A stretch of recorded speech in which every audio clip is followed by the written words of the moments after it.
Randy Marsh is many things. A role model? He's not.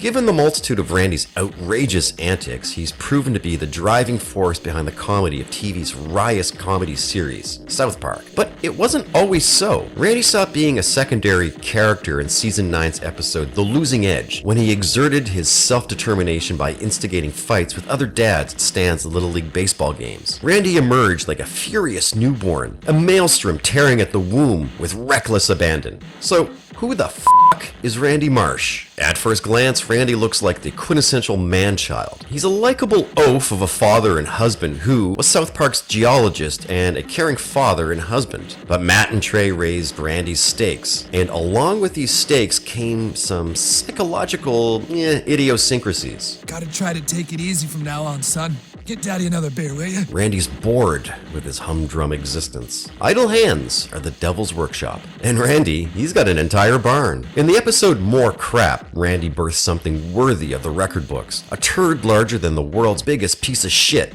Bono. Bono rebuts with an even larger log, and the battle takes everything out of Randy. As he circles the bowl of despair, Randy drops the agonizing comparison. This was something I made. Something that came from me. Leaving Stan feeling like a piece of shit. Gee, thanks a lot, Dad. Randy's family, the citizens of South Park, and the world have suffered from the pang of Marsh's narcissism. In the episode Pinewood Derby, Randy breaks into the Large Hadron Collider, dressed as Princess Leia, and steals a superconducting bending magnet, with the intention to cheat and beat the smug Hollis family in the upcoming Pinewood Derby. Prior to swearing to the judges that the Pinewood racer hasn't been tampered with, Randy coaches Stan how to lie. He explains to Stan that he needs to learn to lie at some point. Don't look up and away, don't rub your neck, and don't touch your ear. I love you, son. Baby Fart McGeezax arrives and holds the world hostage until Randy and Stan make him another warp-powered Pinewood race car. Randy coerces Stan to kill McGeezax.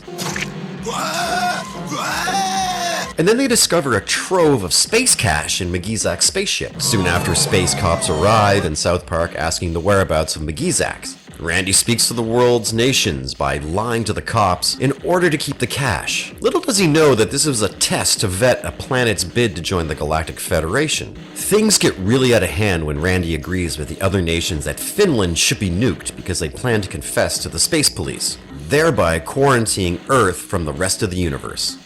Well, that sucks. Fortune and his yearning to bask in the limelight are all juvenile obsessions.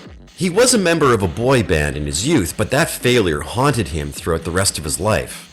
The Freudian id or pleasure principle is strong in Randy and acts as his northern star. In the episode Overlogging, the internet dries up like the Dust Bowl in the Depression, and much like Steinbeck's novel The Grapes of Wrath, everyone makes their way west to California in search of more internet, and Randy suffers from internet porn withdrawal. At a refugee camp, the government allots brief internet access for the people. However, Randy can't contain himself and he breaks into the trailer to surf porn and relieve himself. Of all the refugees, Randy is the only one to go to these lengths for his own satisfaction. And even though, when he's busted, with his pants around his ankles and his ectoplasm dripping everywhere, he blames it on a scary ghost. Now this would be a difficult lie to commit to, but leave it to Randy to go all in. His enthusiasm is sometimes the kiss of death. Oh yeah! Suck on that, Hollis!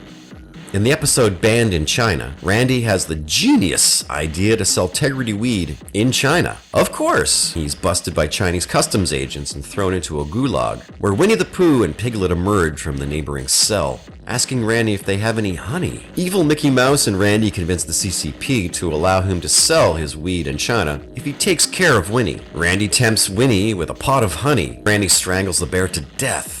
Randy's vacant stare during Winnie's death throes sums up the depths of Randy's abject evil.